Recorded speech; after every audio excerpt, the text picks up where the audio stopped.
Good morning. Welcome to the Hudsonville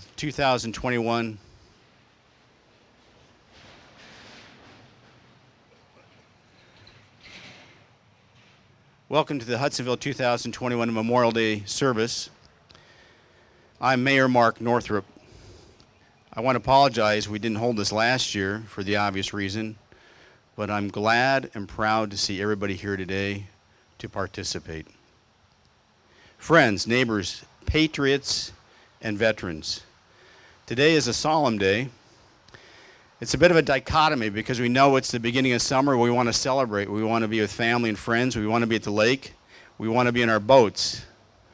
But we're also reminded that today's a solemn day to recall those not here.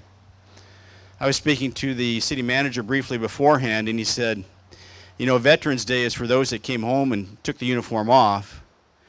Memorial Day is the day for those soldiers, sailors, airmen, and coasties, and Marines that didn't take the uniform off. And we're obligated to remember and hold their memories dear and cherish them. I often ask myself, what would a fallen soldier or sailor or Marine, airman think about this day? And I would think that they would want us to remember them kindly, fondly, but they would also like for us to rejoice in the fact we are privileged to be Americans and live in the greatest place in the world. We are blessed more times in many ways than we can even think. Momentarily, the Ottawa County Sheriff's Department will be presenting colors. Contrary to belief, they are not here to enforce social distancing or masks. Following the presentation of colors, the Honor Guard will lead us in the Pledge of Allegiance, followed by the National Anthem by Voices of Freedom. If you are a veteran, you are authorized to hand salute through the posting of the colors, the Pledge of Allegiance, and the National Anthem. At this moment, I'd like all to rise, if able, for the posting of the colors. Please rise. Color Guard, present the colors.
Ladies and gentlemen, please join as we recite our nation's Pledge of Allegiance. Present up!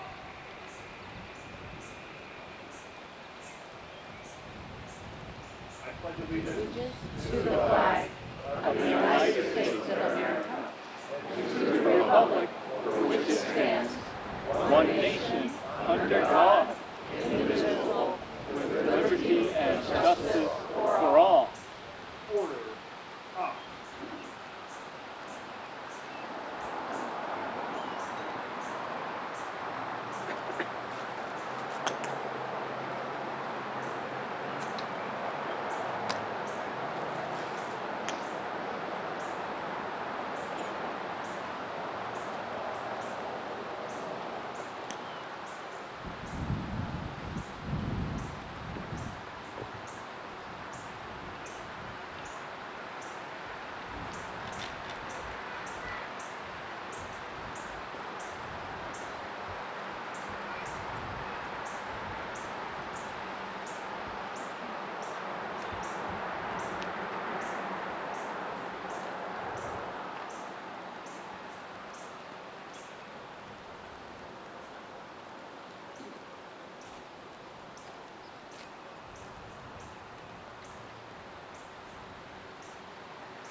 once bright, Send bright stars through the perilous fight. O'er the ramparts we watched were so gallantly streaming, and the rocket's red glare, the bombs bursting in air, gave proof through the night that our flag was still there. Oh, say does that star-spangled banner yet wave o'er the land, o'er the land, o'er the land of the free, and the home of the brave.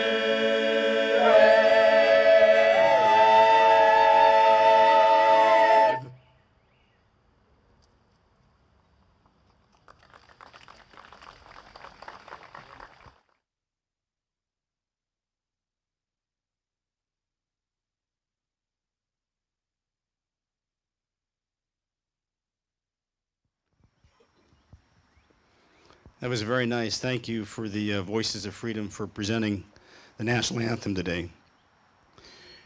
The invocation today will be by Chaplain Lieutenant Scott Coleman of the U.S. Army. He is regular active duty. Please be seated. He is regular active duty, currently en route with orders to Fort Leonard Wood to be the command chaplain for a rather large number of chaplains and staff. And he told me that this is the pinnacle of his career to have received this assignment. So having said that, Scott, please come on up and lead us in a moment of prayer.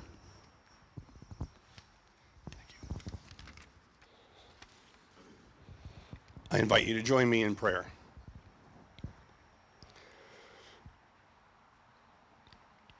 O God of creation and eternity, our days are in your hands. We who are gathered here remember brothers and sisters, uncles and aunts, fathers and mothers, sons and daughters who have fallen in battle. Wreaths and flowers are laid at their graves, and we memorialize their work and accomplishment of their great sacrifice. For they have given their lives for our freedom today. Their legacy is our birthright and our responsibility. Help us so to perform the mission placed in our hands that generations yet unborn will continue to enjoy the freedoms we hold dear. Grant us skill, dedication, and courage for the daily tasks of maintaining the bright torch of liberty. In this quiet moment of meditative memory, we think of them each and remember them before you in your throne of grace. We think also of their families and ask that your great heart of love may sustain them in all the times of deep sadness, loneliness, and even anger, which breaks their hearts from time to time.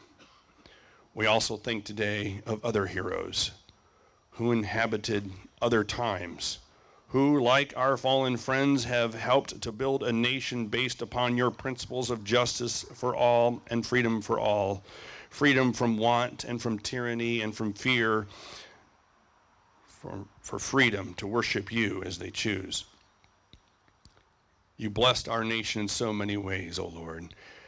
Help her to deposit her trust not in tanks, ships, or stealth fighters, not in stocks or banks, nor only in the achievements of the human mind, but in that righteousness which alone lifts any nation and by which alone peace can finally come. May it be, O Lord, that the words, "In God we trust," is not simply just a motto inscribed upon our coins, but a rule of life emblazoned upon our hearts. In Jesus I pray, amen.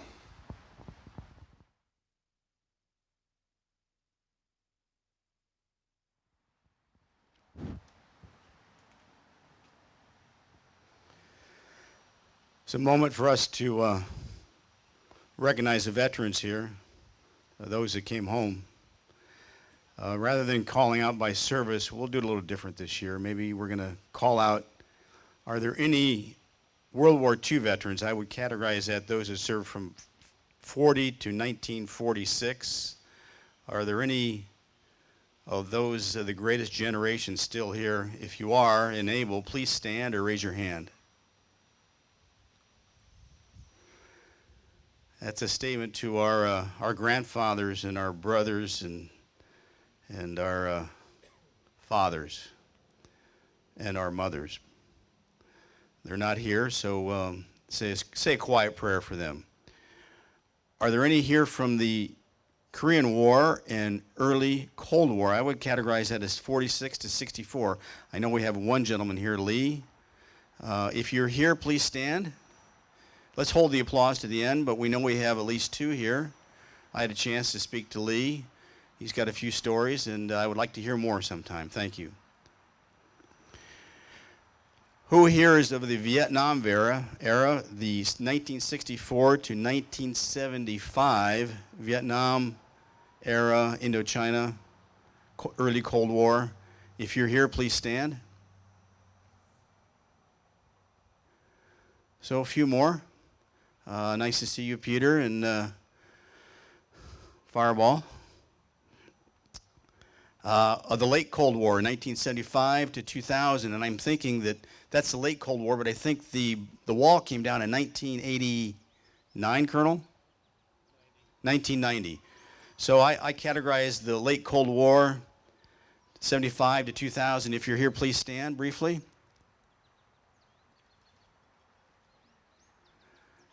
Thank you, gentlemen. I don't see any ladies. Colonel. And last, I would ask that those who are veterans of the Gulf War, those that are here, and many are still serving in combat in harm's way, if you're here, please stand.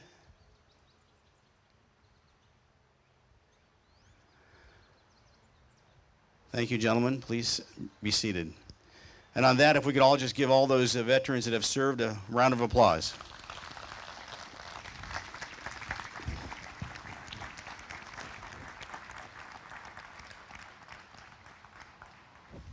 Finally, I'd like to know if there are any here that maybe hold the Combat Infantry Badge, Purple Heart, those that have seen action in combat.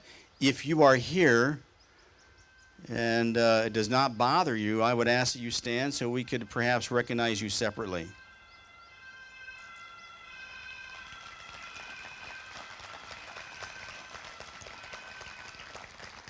Thank you, gentlemen.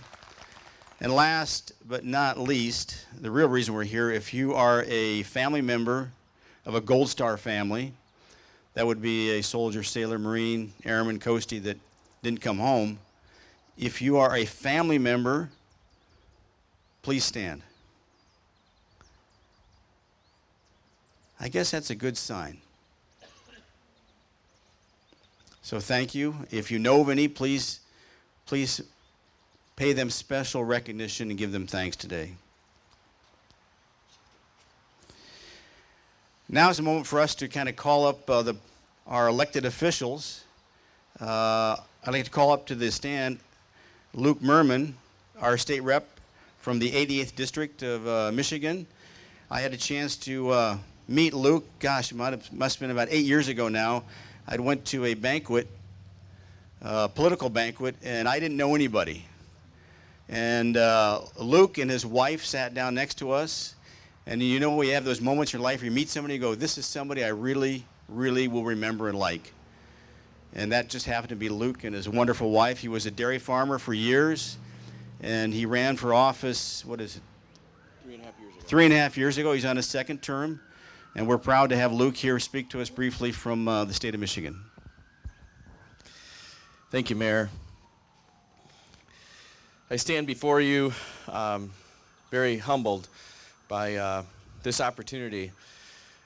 Forgive me for needing to use notes. I want to make sure I say this well. I'm also humbled that who we're honoring has done so much more than I have in service, and I just want to acknowledge that. I appreciate the opportunity here. I share representing Hudsonville with Representative Brad Slough. So today is Memorial Day in America. Across the lands of our country, we pause to remember the glorious men and women who paid the ultimate sacrifice in the name of our country, for you and myself. And for the American way of life we all cherish. We will never forget the heroes of our nation who, in their final moments, laid down their lives in defense of our great nation. We will never forget your bravery. To those of you here today, thank you. To those who have served or are active members of our armed service, we are humbled by your presence. To our Gold Star families, we will always be there for you.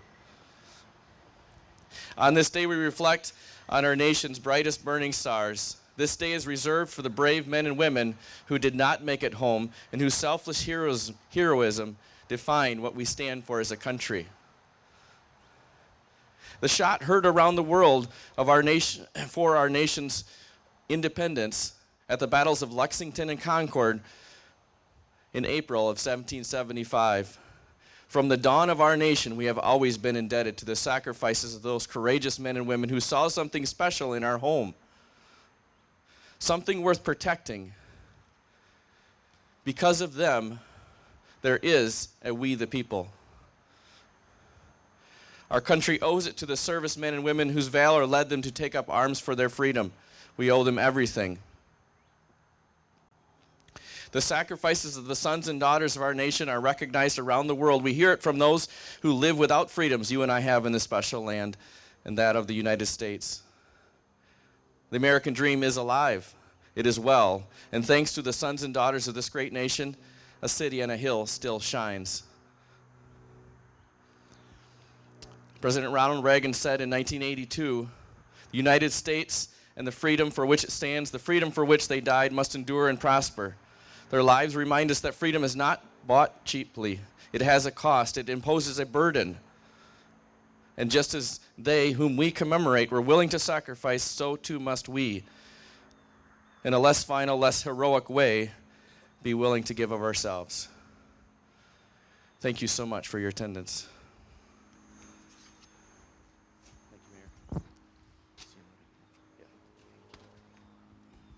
Thank you, Luke. I'd like to call to the podium my friend Peter Dickow.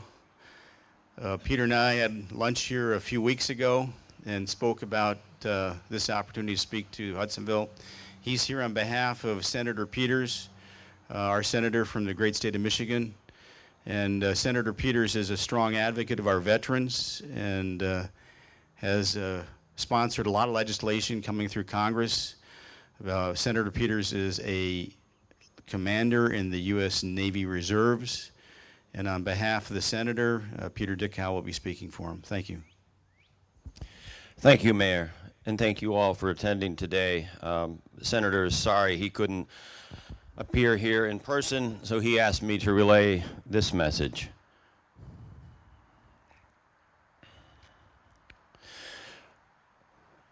While many of us will be spending some quality and much needed time with friends and family this weekend, we must remember to pause and reflect on the significance of this holiday.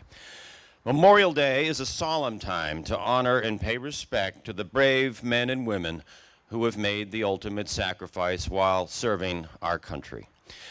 These heroes gave their lives in order to protect our freedoms, our values, and our way of life. And their service is a debt we can never repay. Memorial Day is also for the families, the mothers and fathers, wives, husbands, sisters, and brothers who have lost a loved one in service. To those families that must carry this grief and unimaginable loss, know that we stand with you each and every day. So I urge every Michigander and American on this day to pay tribute to the generations of service members who embody the values that make our nation so strong. God bless all those who have served. God bless those currently serving our country around the world, and God bless the United States of America. Thanks, Peter. Good to see you.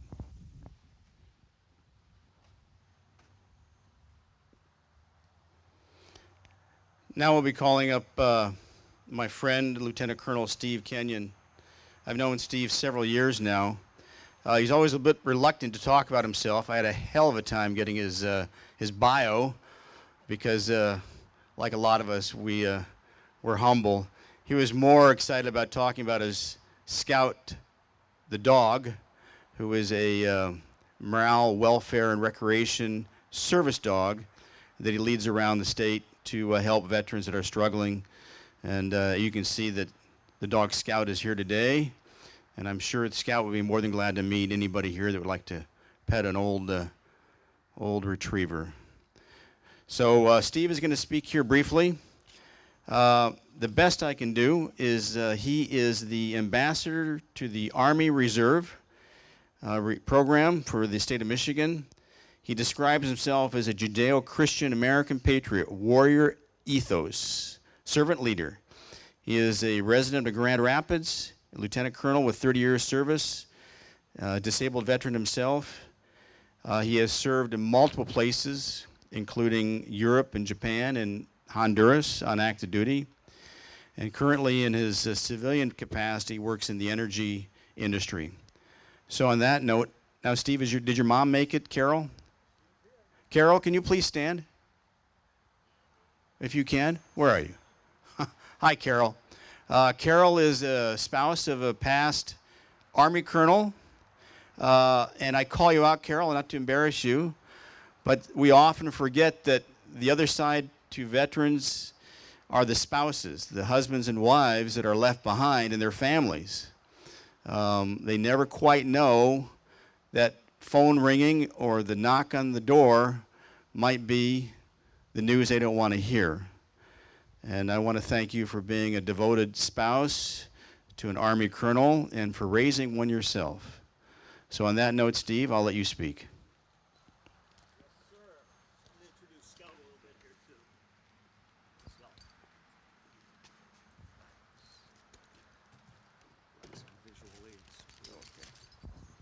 There's Coupler. Thank you so much, Mr. Mayor. And let's see. I'll get off my glasses so I don't look like a movie star, because I definitely am not. He's the movie star, by the way. So for love of God, family, friends, neighbors, excuse me, and our United States of America, hoo-ah! That's Army speak, hoo-ah! Our good buddies in the Marine Corps would say oorah. The Navy, Coast Guard, Air Force, they have similar expressions of enthusiasm and acknowledgement and excitement, love of country.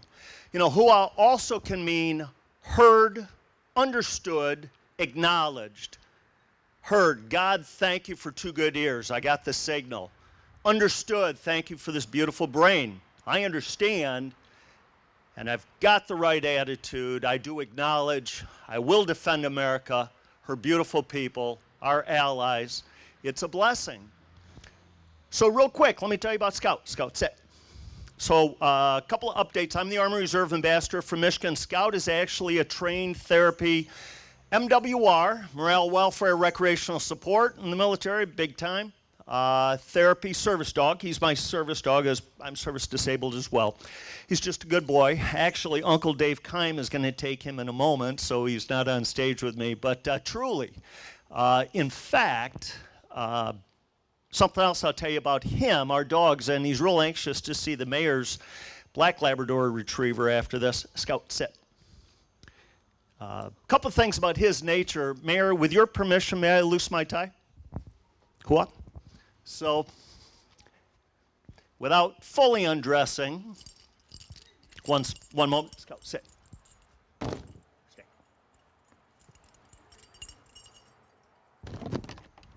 Okay. So, my cross. Dear God, thank you. And then my dog tags. In the military, we wear dog tags. And again, it's so wonderful to be here with so many other military people and their families for which we could not do it. And we would not do it if not for our families. But in my dog tags, let's see, Kenyon, Stephen P, O positive blood type. We just put our social security numbers on these. No, it's service number. Catholic.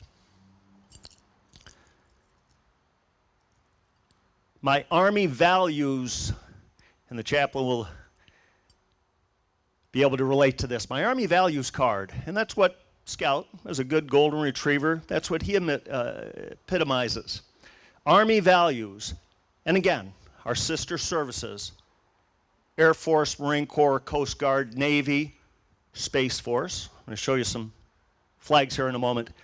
But values are the same across the services. We specifically in the Army, the acronym is leadership, loyalty, duty, respect, selfless service, honor, integrity, and personal courage. All of these military people, America's most honorable and courageous, best and brightest, who have served, who are currently serving today, and by the grace of God, and we're very optimistic about this, young people will choose to serve with us going forward. It is a dangerous, damned world out there, and freedom needs to be protected. Our warrior ethos goes like this: I will always place the mission first. I will never accept defeat. I will never quit. I will never leave a fallen comrade. These are important ethos, not words.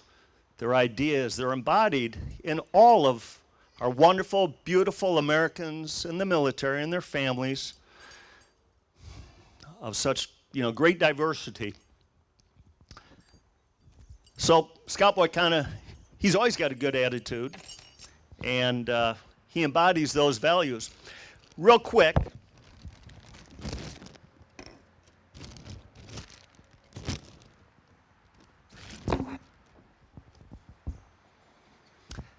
I brought a visual aid here that I think is pretty important. In fact, an update to my career by the grace of God. Thank you. I retired from the natural gas energy power production business. Loved it.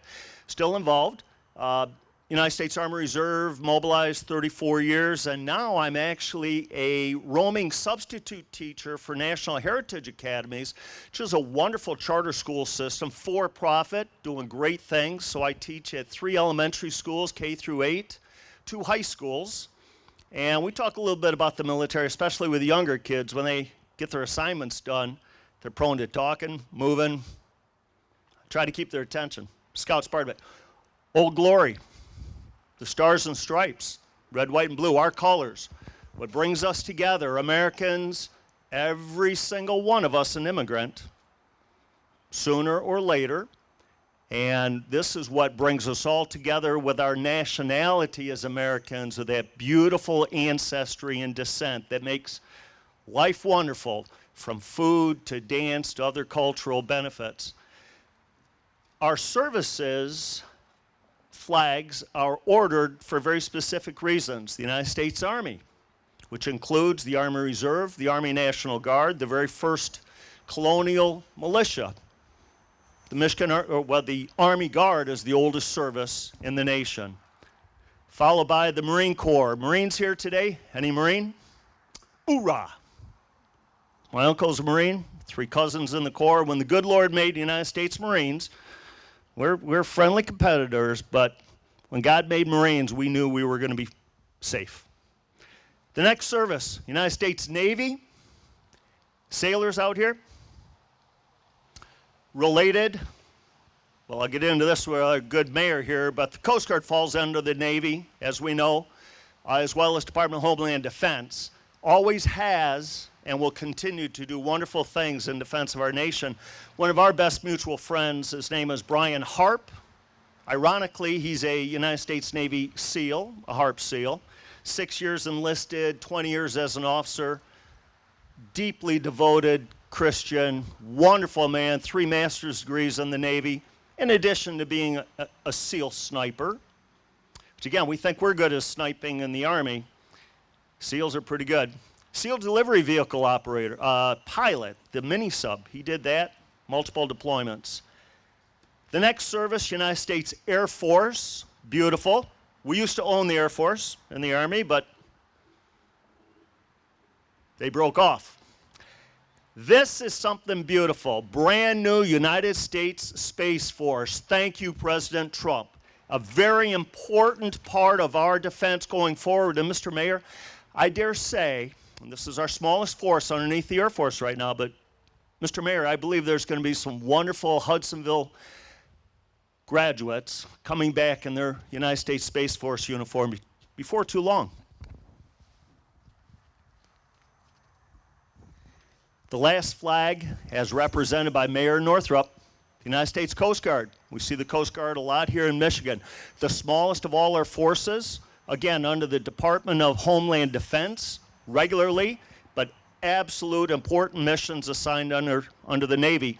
The commander himself, Mayor Northrup, United States Coast Guard Lieutenant Commander, very, very important, dangerous, critical duties that he performed, and his family went through the anxiety of those dangerous moments too.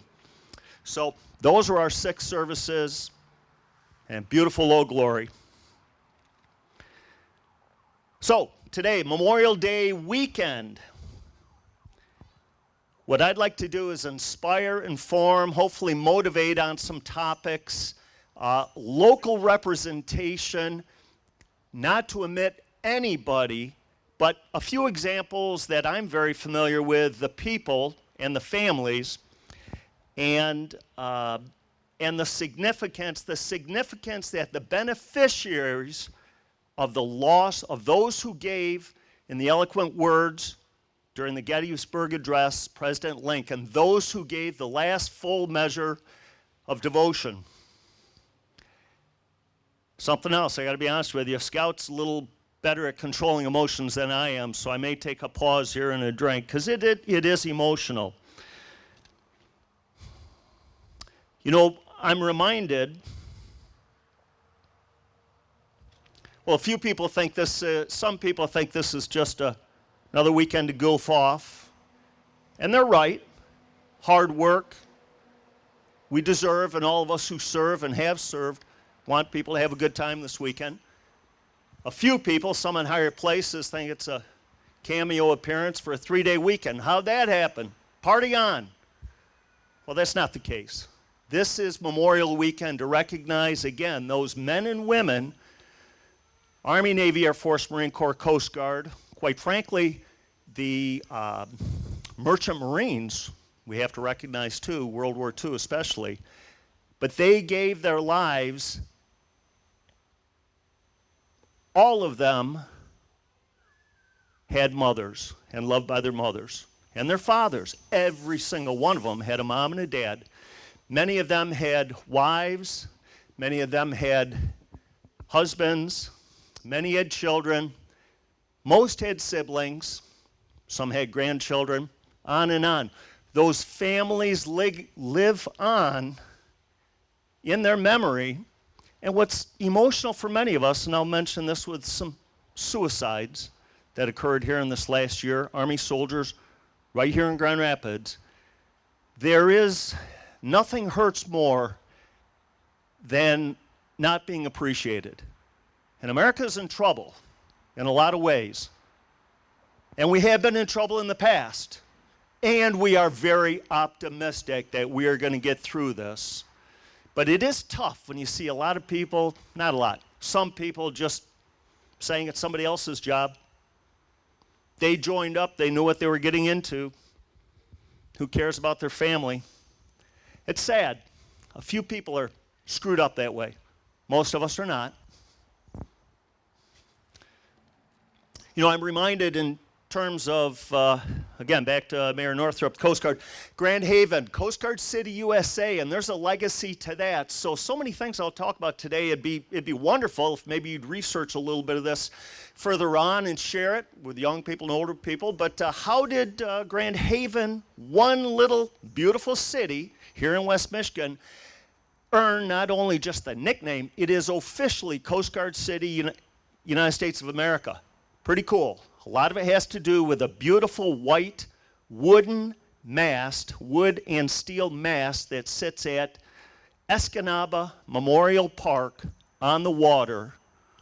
That mast was removed from the U.S. Coast Guard cutter Escanaba that made home port in Grand Haven in 1933, one of the largest employers in town, over 60 families for a single employer. In 1942, their peacetime duty on the Great Lakes, Lake Michigan, changed to wartime duty. The mast was removed as the ship was sent to Boston to be uploaded to conduct convoy duties in the Greenland Pass on the way to Europe. That mast is still there. It's beautiful. That park is there. I know there's all kinds of wonderful people out there enjoying today. I just wonder how many take a moment and read some of the plaques or know any of the legacy of the Coast Guard cutter Escanaba. I'll share a little bit of it with you here.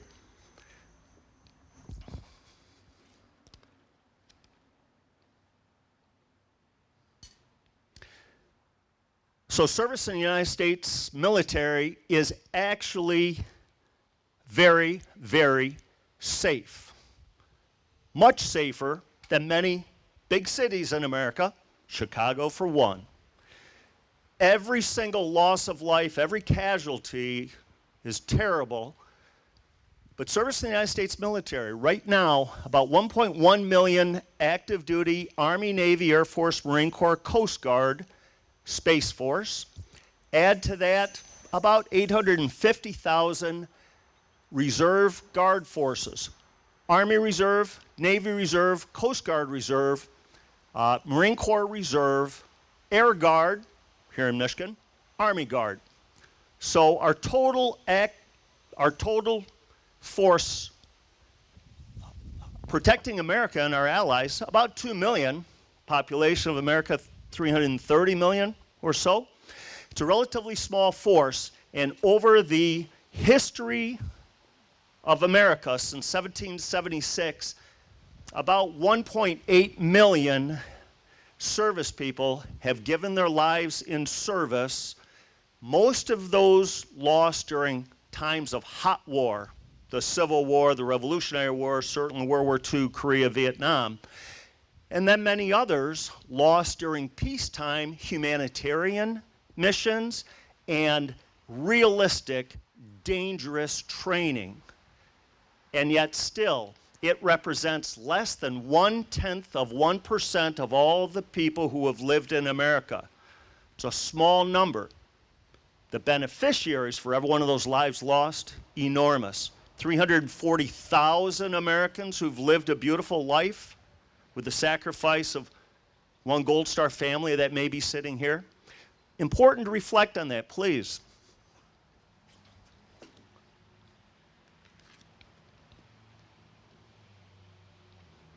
You know, in those casualties, 1.8 million deaths. And another very important thing, World War II, for example, 407,000 killed or died, and we have killed in action, died of wounds, disease and non-battle injury deaths. But to look at World War II alone, missing in action is a very interesting, sad category of casualties. We've had missing in action in every war, about 8,000 in Korea, about 4,200 in Vietnam. Not many since, for a whole lot of different reasons. But World War II, 71,000 remain missing in action. Now, by virtue of their age at that time, how old they would be now, we're almost certain they're all dead. But missing in action, those were bodies never recovered, never closure for their families. 59 submarines sunk during World War II. Again, just one example. Of those, about, I think my facts say about 46 in combat, some accidents, most of them in the Pacific. And those men went down. The average crew size in our submarines during World War II was about 80 sailors. And those submarines went down. Most of them we have no trace of even where they went.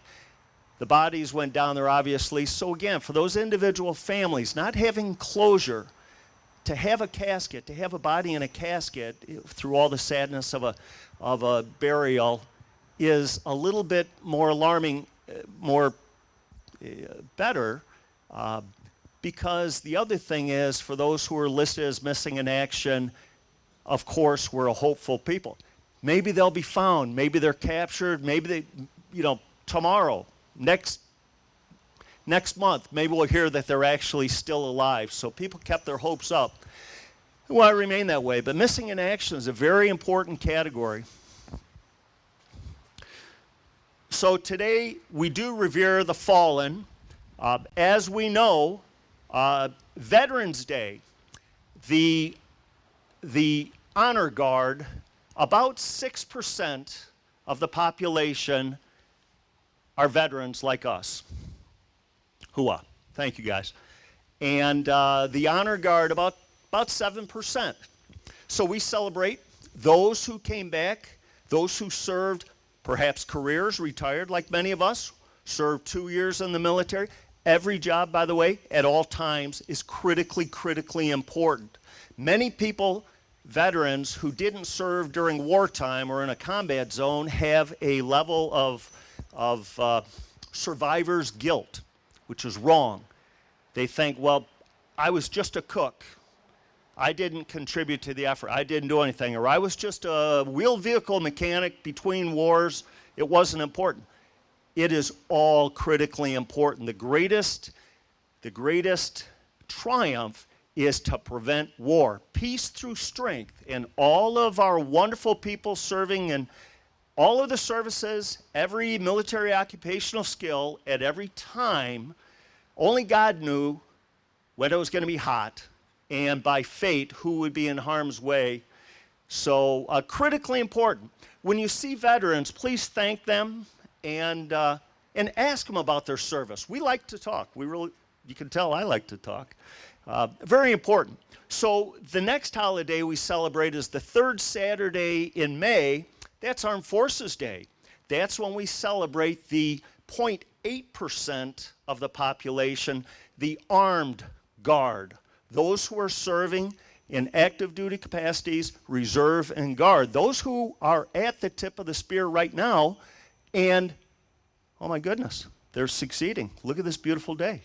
They are protecting us right now. So when you see people in the military, and it's real common for us to say thank you for your service, and we mean that sincerely, but what's even more effective is to ask them not only what do they do, what is their critically important job in the Navy or the Army or the Air Force, the Marine Corps, and they love to talk. When you see a soldier in the airport and you just ask them to talk a little bit, they just light up. Wow, thanks for noticing. Let me tell you, I love my job. I love the people that I serve with. I love America. And yeah, I do something pretty important. It's exciting. It's an adventure. The other question to ask them is why, since 1972, the volunteer army, the volunteer military, 1972, we are all volunteers and wonderful. Now this goes back to, let's say, these attributes of service and honor during periods of draft two. The vast majority of our service people who are drafted have the same virtues of dedication and love of country.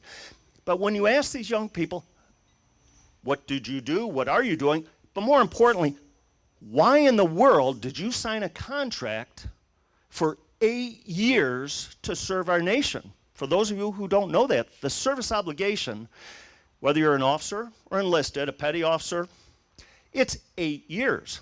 Now that obligation can be fulfilled on active duty, reserve, guard, some what are called on the rolls of the Army, the Navy, the Air Force, or a combination thereof. But for 8 years, when those young men and women, those mature, wonderful young men and women this week raise their hand, they volunteer for the first time. After that, even though we do volunteer all the time, but kind of say that, you know, you don't volunteer. Anyways, they sign that enlistment, and it is 8 years. 8 years that can involve getting shot at, lousy food, lousy quarters, some rough times, some huge adventure, some enormous sense of purpose, beautiful people, serving the greatest team next to God's team, and that's America, the greatest nation ever. Imperfect, beautiful, great, wonderful.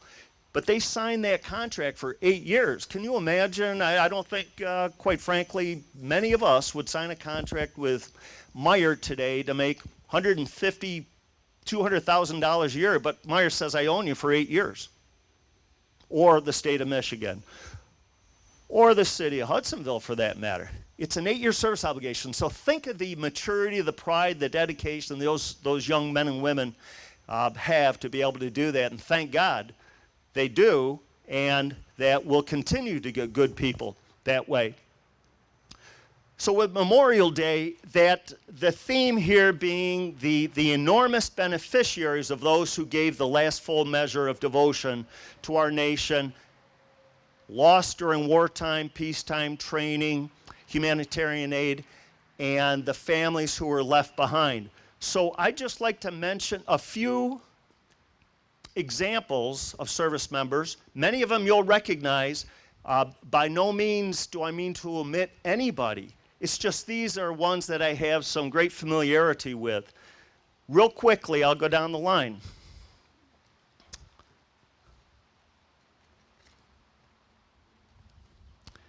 Specialist Mark Gooding, Forest Hill Central graduate, 25 years old. 1993, Somalia. United States Army, military police, 4 soldiers. They arrived on the ground on 6 August 1993 to protect food convoys to feed the starving people in Somalia. 6 August. His mom and dad's anniversary, 7 August. He called home. They took the phone call. 8 August, that morning, they're in their Humvee, 4 United States Army soldiers in a convoy of 3 protecting food. A visually overwatched IED blew up, killed those 4 young men, wounded the other 4. He was 25 years old. The youngest of 24. Youngest of 7 kids, gone, but not his memory. Specialist Donald R Mchugh was 20 years old. He was one of my soldiers. I took command of the 1st Battalion, 339th Infantry Regiment in Southfield, in Fraser, Michigan. Very famous, the Polar Bears from World War II, fighting the Bolsheviks, World War I, as well as World War II. Donald R Mchugh, he was 20 years old. He had volunteered to take convoy duty for another soldier who was short. We all know what short means in the military. That means your time of obligation is getting close, and there's a feeling when you've got few days left, you're most vulnerable. So Specialist Mchugh took duty that night. Gunner on a convoy, Camp Anaconda, shot by a sniper and killed. So 1 week after I took command, I had a beautiful, beautiful memorial funeral. I presented the flag to his mother. His 10-year-old brother and 12-year-old sister. He was their hero. He was a good man. Staff Sergeant Todd Cornell, 32, father of 3, husband, another one of my soldiers, killed in Iraq. Sergeant Brock Buckland from Forest Hill Central, 23. He died in an accident in Germany, maintenance accident, malfunction of a machine, and a chain cut him in half.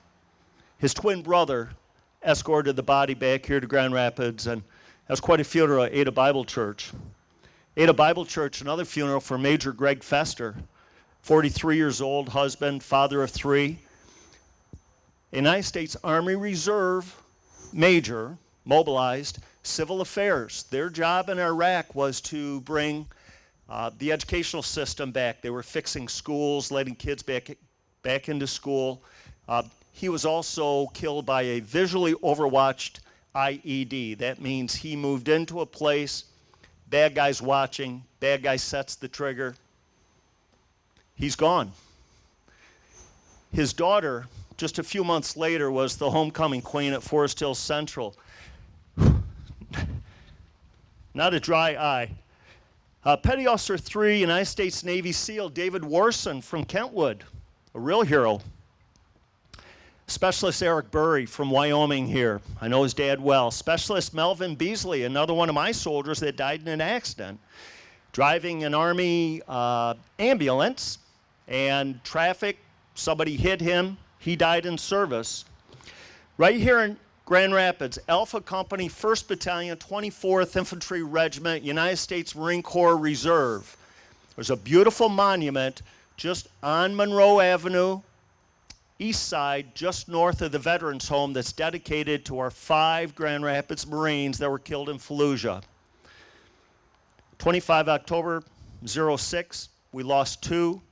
We lost 3 more in January and February of 07. Again, these are local boys. The oldest was 24. They were going to college. They were living life. Uncle Sam called them up as Marines.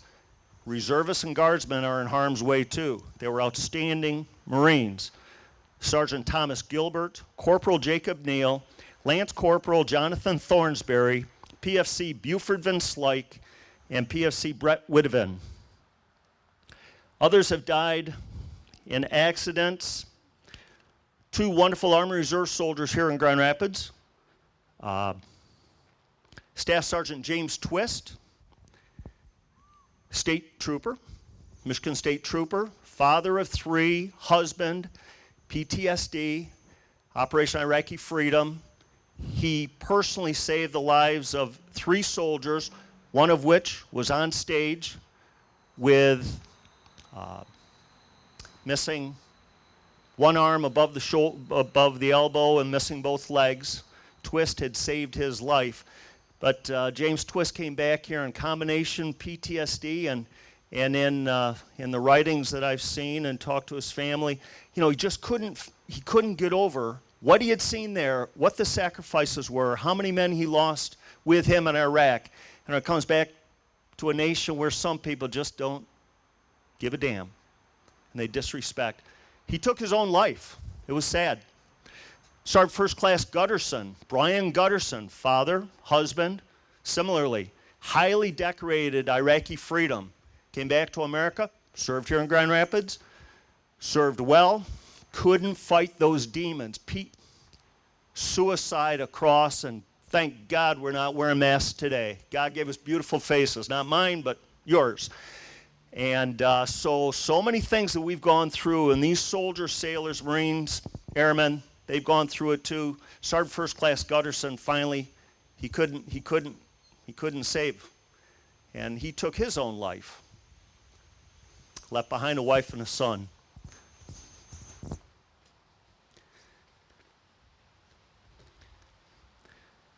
So now on a bigger scale, the Escanaba. I'm going to touch back on her. The U.S. Coast Guard Escanaba, Grand Haven. In 1942, she was sent to Boston to get fit for war and uploaded, whereas her ship's crew in Grand Haven was about 60, 65 when she set off for convoy duty in early 43, actually late 42. It was 103 sailors, Coast Guardsmen. So they were uploaded with additional, they got weaponry, on and on. Escort duty through the Greenland Pass to Europe on 3 February 1943. The Escanaba, another Coast Guard ship from the Great Lakes here. The Comanche was not Great Lakes, but think of the other one. 3 Coast Guard cutters escorting these troop ships heading to Europe. 1 February 1943, the USS troop ship Dorchester was torpedoed and sank in 20 minutes. Some key things about the Dorchester. There were 904 sailors, Marines, and Army on board. Only 229 survived. Most of the survivors were rescued by the Escanaba. I'll tell you how. 133 rescued by the Escanaba. They lost 1. The Coast Guard Comanche saved 97. The significance of the USS Dorchester, look at that beautiful flag going by that. Truckers love America. God bless them. The USS Dorchester, if you're not familiar with this, please, the chaplain and I know very well, the 4 immortal chaplains. The ship sank in less than 20 minutes. Most of the crew were downstairs, below decks, 4 or 5 below decks. They're torpedoed. 4 beautiful chaplains by the names of Chaplain First Lieutenant Clark Poling, Catholic priest. Chaplain Rabbi First Lieutenant Alexander Good, Jewish rabbi. Chaplain First Lieutenant George Fox, Methodist minister, local impact. Chaplain First Lieutenant Clark Poling, Dutch Reformed minister, graduate, Hope College, a local boy. Those 4 chaplains worked to get the crew on deck, into life jackets, into lifeboats, orderly so they could be saved. Now the water temperature was some 37 degrees as the cutters raced over there to save them. The chaplain, there weren't enough life jackets. The chaplains gave up their own life jackets. They put the men in the sea, and those survivors in the water talked about how the chaplains, 4 chaplains, Jewish, Catholic, Methodist, Reformed, Dutch Reformed Church, in arms, singing hymns and giving courage to those men who did survive. Those 4 immortal chaplains, please, there's some neat things to research a little bit about. They went down. There's memorials at the United States Military Academy, West Point, Fort Snelling, which is in Minnesota. There's a number of stained glass memorials to those 4 beautiful chaplains who served America. The Escanaba responded. The very first use of rescue divers, the USS Escanaba crew, in fact, they were highly recognized and decorated for this. They sent swimmers into the water. Prior to that time, they'd throw ropes and life rafts, but these swimmers, and one of them almost died, but they were able to save 133 men freezing in that water once they got them aboard. In fact, the notes say they thought 50 of them were dead because they were frozen stiff in the water. They were able to revive them. Out of 133, only 1 was lost. The Escanaba was a hero ship with hero crew. That's February of 43. Fast forward to 13 June 1943, just a few months later. The Escanaba is on her last convoy mission before she goes home for rest and recuperation. At 05:10 in the morning, an enormous explosion was seen. The Escanaba sank in 3 minutes. Ship's crew of 103 Coast Guardsmen, 2 survived. 3 minutes, 2 survivors. The city of Grand Haven, and some of you may know about this and remember it, but the grieving, my goodness. If 60 people, again, not all the crew was from Grand Haven, but 60 were, and they were husbands and fathers and brothers and sons. 60 people died like that. You know how the city of Grand Haven reacted? They did, again, today we've got some sissies to a large extent. We've got more warriors like us. But they didn't cry. They contributed money for war bonds, and over $1 million they earned. People collecting locally to build a new United States Escanaba, who re-entered the war and fought and won. Now the Escanaba, we're on our third ship, Escanaba. I think she is home ported again. Commander may know, but I think she's in Boston. But nevertheless, that local sacrifice, the beneficiaries for those who went down, all of us, but those who paid the price, those families that were left without their husbands, their dads, their sons, across all of this. So I will wrap up. It's something to think about, please. And back to Grand Haven, yes, today is a beautiful, beautiful day to enjoy the water, enjoy everything. I just hope a few more people take pause and read some of the information that's there for those Coast Guardsmen, and then across the board, everybody who serves. So thank you all. God bless America. More importantly, may we earn God's favor to be blessed going forward. Have a good day. Thank you, Steve.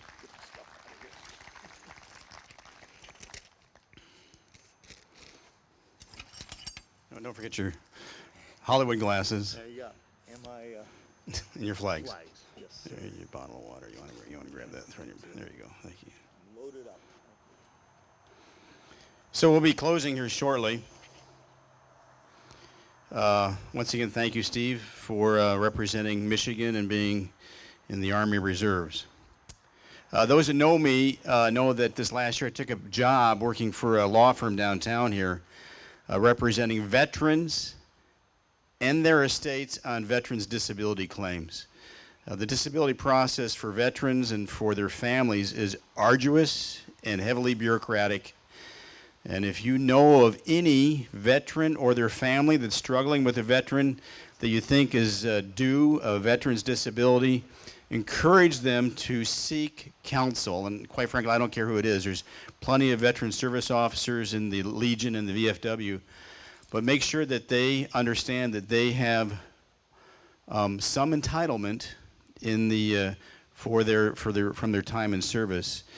There's a couple of veterans that really kind of stand out in my mind. One is a veteran that who's passed. I'm representing the estate, where he was actively exposed to sarin gas at Fort McMillan back in the early 60s. He subsequently lived, but his life was really shattered by the exposure he'd had to sarin gas, and it took the Army 50 years to admit that he'd been gassed.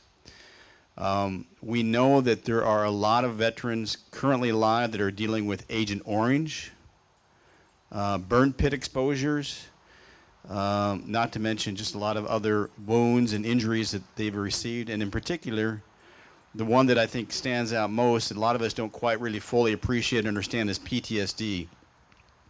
If you know of a veteran that's struggling, you are duty-bound to support them and help them get the help that they deserve and entitled to. It's out there. You just need to find out and ask. So if you know of a veteran that's struggling, please just take some time, provide them counsel, provide them guidance, seek for them to get help, because it is available. In a moment, we'll be blowing what the military calls taps. If you've ever been on a military base at 2200, that's 10 o'clock for those in the Air Force. That's when we blow taps, and that means the day is done. It's time to rest and to recuperate from the day and live the day for one more.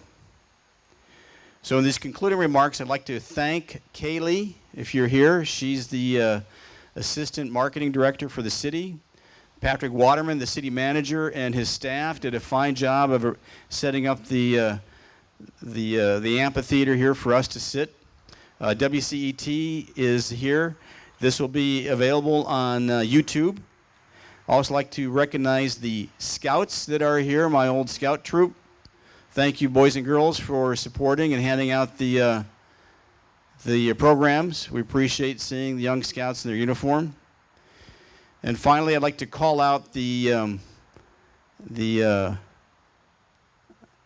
the national anthem singers, if there's any still here. There's still a few that have hung around.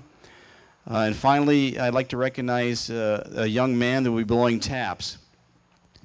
Taps will be blown by Seth. I think, are your mom and dad here, Seth? Did they show up? If they're here, please raise your hand. I'd like to recognize you.